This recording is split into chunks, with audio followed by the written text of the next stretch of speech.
ಮುಖ್ಯಮಂತ್ರಿಗಳಾಗಲಿ ಉಪಮುಖ್ಯಮಂತ್ರಿಗಳಾಗಲಿ ಅವರ ಮಂತ್ರಿಮಂಡಲದ ಸದಸ್ಯರಾಗಲಿ ಇವರೆಲ್ಲರೂ ಕೂಡ ಸರ್ವರಿಗೂ ಸಮಚಿತ್ತದಿಂದ ಸಮಭಾವದಿಂದ ನೋಡುವಂಥವ್ರು ಆಗಬೇಕು.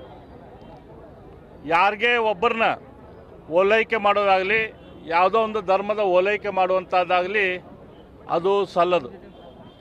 ಅದರಲ್ಲಿಯೂ ವಿಶೇಷವಾಗಿ ಸರ್ಕಾರದ ಕಾರ್ಯಕ್ರಮದಲ್ಲಿ ಕೇವಲ ಒಂದೇ ಧರ್ಮದ ಒಂದು ಪಠಣ ಕುರಾನ್ ಪಠಣ ಮಾಡೋದೇನೈತಿ ಅದು ತಪ್ಪ ಸಂದೇಶವನ್ನು ಇಡೀ ರಾಜ್ಯದ ಜನತೆಗೆ ಕೊಡುವಂಥ ಕೆಲಸ ಆಗಿದೆ.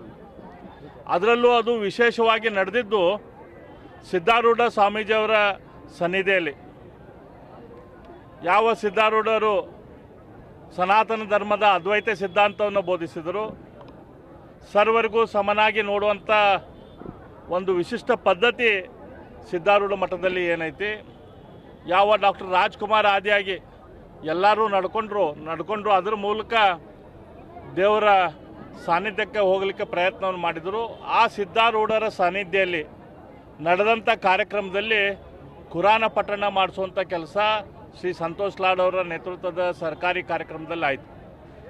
ಅದಷ್ಟಲ್ಲ, ಆ ಸರ್ಕಾರಿ ಕಾರ್ಯಕ್ರಮ ಆಗಿದ್ದರೂ ಕೂಡ ಆ ಸರ್ಕಾರಿ ಕಾರ್ಯಕ್ರಮದ ಹಿಂದಿರುವಂಥ ಏನು ಪೋಸ್ಟ್ರು ಬ್ಯಾನರು ಏನಿತ್ತು ಅಲ್ಲೇ ಕಾಂಗ್ರೆಸ್ಸಿನ ಪದಾಧಿಕಾರಿಗಳ ಫೋಟೋಗಳನ್ನು ಹಾಕಿ ಸರ್ಕಾರಿ ಕಾರ್ಯಕ್ರಮವನ್ನು ಮಾಡಿದರು. ಅದು ಈಗ ಕೆಲವರು ಕಾಂಗ್ರೆಸ್ ಕಾರ್ಯಕರ್ತರು ಅದು ಸರ್ಕಾರಿ ಕಾರ್ಯಕ್ರಮ ಇದ್ದಿದ್ದಲ್ಲ ಪಕ್ಷದ ಕಾರ್ಯಕ್ರಮ ಅಂತ ಹೇಳುವಂಥ ಪ್ರಯತ್ನ ಮಾಡ್ತಿದ್ದಾರೆ. ಹಾಗಿತ್ತಂದ್ರೆ ಆ ಪಕ್ಷದ ಕಾರ್ಯಕ್ರಮನ ಆಗಿತ್ತಂದ್ರೆ ಅಲ್ಲಿ ಸರ್ಕಾರಿ ಅಧಿಕಾರಿಗಳಾದ ಜಡ್ಪಿ CEO ಭುವನೇಶ್ ಕುಮಾರ್ ಅವರಿಗೆ ಮತ್ತು ಕಾರ್ಪೊರೇಷನ್ನಿನ ಕಮಿಷನರ್ ಆದ ರುದ್ರೇಶ್ ಗಾಳಿ ಅವರಿಗೆ ಅವ್ರನ್ನ ಕರೆದು ಕೂಡಿಸುವಂಥದ್ದು ಅವಶ್ಯಕತೆ ಏನಿತ್ತು. ಅದರ ಜೊತೆ ಉಳಿದ ನೂರಾರು ಅಧಿಕಾರಿಗಳನ್ನು ಅಲ್ಲೇ ಕರೆದಿದ್ದರು. ಇದೊಂದು ಸರ್ಕಾರದ ಈ ಕಾರ್ಯಕ್ರಮದಲ್ಲಿ ಕುರಾನ್ ಪಠಣ ಮಾಡೋದಾಗಲಿ ಅಥವಾ ಸರ್ಕಾರದ ಈ ಕಾರ್ಯಕ್ರಮದಲ್ಲಿ ಹಿಂದೆ ತಮ್ಮ ಪಕ್ಷದ ಪದಾಧಿಕಾರಿಗಳಾದ ಸೋನಿಯಾ ಗಾಂಧಿ ಅವ್ರದ್ದು ಕಾಂಗ್ರೆಸ್ ಪಕ್ಷದ ಸಿಂಬಾಲನ್ನು ಬ್ಯಾನರನ್ನು ಹಾಕೊಳ್ಳೋದು ಇದು ಸರಿಯಲ್ಲ. ಇದು ಅವ್ರ ಮನಸ್ಸು ಎಷ್ಟು ಕಲುಷಿತ ಆಗೈತಿ, ಅವ್ರ ಮನಸ್ಸು ಎಷ್ಟು ಒಂದೇ ಧರ್ಮವನ್ನು ಓಲೈಸುವ ಥರ ಹೊಂಟಿದೆ ಅಂಥೇಳಿ ಇದನ್ನು ತೋರಿಸ್ತೈತಿ. ಹಾಗಾಗಿ ಇವತ್ತು ನಾವು ಎಲ್ಲ ನಮ್ಮ ಮನವಿಗಳನ್ನು ರಾಜ್ಯ ಸರ್ಕಾರಕ್ಕೆ ಕೊಡೋದಾದ್ರೆ ಜಿಲ್ಲಾಧಿಕಾರಿಗಳ ಮೂಲಕ ಕೊಡ್ತಿರ್ತೇವೆ.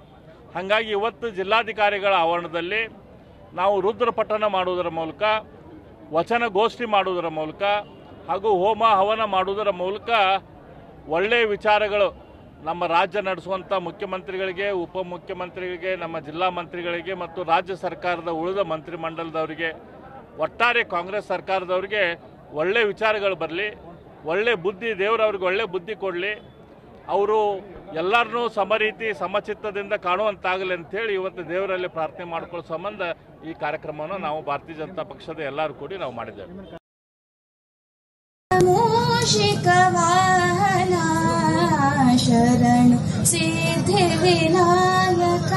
ಇದರಲ್ಲಿ MLA ಅವರು ಹಾಗೂ ಅವರ ತಂದೆಯವರಾದಂಥ ಚಂದ್ರಕಾಂತ್ ಬೆಲ್ಲದವರು ಇವರೆಲ್ಲ 40 ವರ್ಷದಿಂದ ನಮ್ಮ ಏರಿಯಾದಲ್ಲಿ ಒಂದು ಪೈಸಾ ಕೆಲಸ ಮಾಡಿಲ್ಲ. ಒಂದು 40 ವರ್ಷದಿಂದ ಯಾವುದೂ ಇಲ್ಲಿ ಅಭಿವೃದ್ಧಿ ಕಾರ್ಯಕ್ರಮ ಆಗಿದ್ದಿಲ್ಲ. ಇವತ್ತೇನು ನೋಡಿದಾರಲ್ಲ, ಇವತ್ತು ಬೆಲ್ಲ ಸಾಹೇಬರು ಕುರಾನ್ ಅಷ್ಟ ಆಡಿಸಿದ್ದಾರೆ ಅಂಥೇಳಿ ಎಲ್ಲ ವಿಡಿಯೋ ಮಾಡಿದ್ದಾರೆ. ಅದರಲ್ಲಿ ಏನೂ ಇಲ್ಲ, ಕುರಾನ್ ಆಡಿಸಿದ್ದಾರೆ ಮತ್ತು ಒಳ್ಳೆ ಗಣೇಶನ ಹಾಡನ್ನು ಹಾಡಿದ್ದಾರೆ ಎಲ್ಲರೂ ಇಲ್ಲಿ. ಅದರ ಸಲುವಾಗಿ ನಾವು ಸನ್ಮಾನ ಮಾಡಿವಿ. ಮೊನ್ನೆ ಸನ್ಮಾನ ಮಾಡಬೇಕಾದ್ರೆ ಎಲ್ಲ ಒಂದು ಮೊಬೈಲ್ ಒಳಗೆ ವೈರಲ್ ಆಗೈತಿ. ಕುರಾನ್ ಹೇಳ್ಯಾರ, ಅದು ಹೇಳ್ಯಾರ, ಇದು ಹೇಳ್ಯಾರ ಅಂತೇಳಿ ಫಸ್ಟ್ ಗಣಪತಿ ಹಾಡು ಆಡಿಸೇವು. ನಾವು ಆಡಿಸೇವು ಗಣಪತಿ ಹಾಡು. ಫಸ್ಟ್ ಗಣಪತಿ ಹಾಡು ಆದ್ಮೇಲೆ ಎಲ್ಲರೂ ಜನ ಇರ್ತಾರಪ್ಪ ಅಂದಮೇಲೆ ಮತ್ತು ಅವ್ರಿಗೂ ಒಂದು ಇದು ಇರ್ತೈತಿ, ಆಸೆ ಇರ್ತೈತಿ ಚಲೋ ಕೆಲಸ ಆಗ್ಲಿಪ್ಪ ಅಂತೇಳಿ ಕುರಾನ್ ಹೇಳ್ತಾರೆ, ಎಲ್ಲ ಹೇಳ್ತಾರೆ. ಮತ್ತು ಅದ್ರ ಸಲ ಚಲೋ ಕೆಲಸ ಆಗೋ ಸಲ ಅವರು ಹೇಳ್ತಾರಪ್ಪ ಅಂದ್ರೂ ಹೇಳಕ್ಕೆ ಕೊಟ್ಟೇವೆ ನಾವು. ಮತ್ತು ಅದು ಏನೇನು ವೈರಲ್ ಆಗೈತಿ, ಹಿಂಗೆ ಇಲ್ಲ ಕುರಾನ್ ಹೇಳ್ಯಾರ, ಅದು ಹೇಳ್ಯಾರ, ಇದು ಹೇಳ್ಯಾರ ಅಂತೇಳಿ ಅದೇನು ಇಲ್ಲ ರೀ. ಇಲ್ಲೇ ಎಲ್ಲರೂ ಕೂಡ ಮಾಡ್ತೀವಿ. ವಾರ್ಡಿನ ಎಲ್ಲ ಬಂಧುಗಳು ಕೂಡಿ ನಾವೊಂದು ನಾಗರಾಜ್ ಗೌಡ ಅವರಿಗೆ ಒಂದು ವಿನಂತಿಯನ್ನು ಮಾಡಿಕೊಂಡು ಅಂದ್ರೆ ನಾವೊಂದು ಕಾರ್ಯಕ್ರಮ ಮಾಡ್ತೇವೆ. ಈ ರೋಡ್ ನಮಗೆ ಚಲೋ ಆಗ್ತದೆ, ನಮಗೊಂದು ಎಲ್ಲ ರೀತಿಯಿಂದ ಅನುಕೂಲ ಆಗೋದ್ರಿಂದ ನಾವು ಮಾಡಿದ್ವಿ. ಇದಕ್ಕೆ ನಾವೆಲ್ಲ ಹಿಂದೂ ಮುಸಲ್ಮಾನ್ ಎಲ್ಲರೂ ಕೂಡಿ ನಾವು ರೊಕ್ಕ ಹಾಕಿ ನಾವು ಕಾರ್ಯಕ್ರಮ ಮಾಡಿದ್ದೇವೆ. ಸಂತೋಷ್ ಲಾಡ್ ಅವರಿಗೆ ಸನ್ಮಾನ ಮಾಡಿದ್ದೇವೆ. ಇದು ನಮ್ಮ ಸ್ವಂತ ಇಚ್ಛೆಯಿಂದ ನಾವು ಮಾಡಿದ್ದೇವೆ. ಇದರೊಳಗೆ ಯಾವುದೋ ರಾಜಕೀಯ ಪ್ರಶ್ನೆ ಬರುವುದಿಲ್ಲ. ತಿಳಿದ ಪ್ರಕಾರ ಅಂದ್ರೆ ಈಗ ನಾವು ಫೇಸ್ಬುಕ್ನಾಗ ನೋಡಿದ್ದೀವಿ, ಆನಂತರ ಕೆಲವೊಂದು ಸೋಷಿಯಲ್ ಮೀಡಿಯಾದಲ್ಲಿಯೂ ಹಾಕಿದ್ದಾರೆ. ಇದು ಜಾತಿ ರಾಜಕಾರಣ ಮಾಡ್ತಾ ಇದ್ದಾರೆ ನಾಗರಾಜ್ ಗೌರಿ ಸಾಹೇಬರು ಅಂತ ಹೇಳ್ಬಿಟ್ಟು ಹೇಳ್ತಾ ಇದ್ದಾರೆ.